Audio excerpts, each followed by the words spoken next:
sunny, 86 degrees.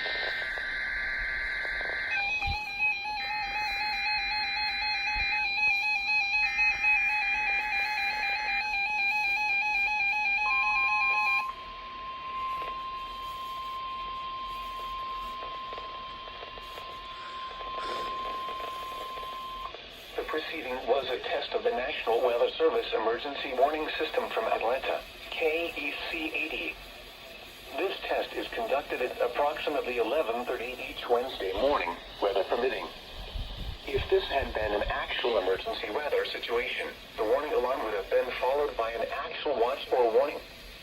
Reception of this broadcast and the warning alarm will vary at any given location. This variability, normally more noticeable at greater distances from the transmitter, will occur even if you are using a quality receiver in perfect working order.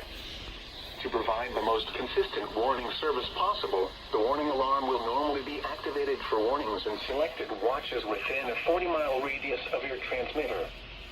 This area includes the following counties in the Atlanta listening area: Cherokee, Clayton, Cobb, DeKalb, Douglas, Fayette, Forsyth, Fulton, Gwinnett, Henry, Newton, Rockdale, and Walton. This concludes the weekly test of the warning alarm system. We now return to our normal weather broadcasting. You know what's really depressing? This thing didn't go off, so at least these three did, so yeah.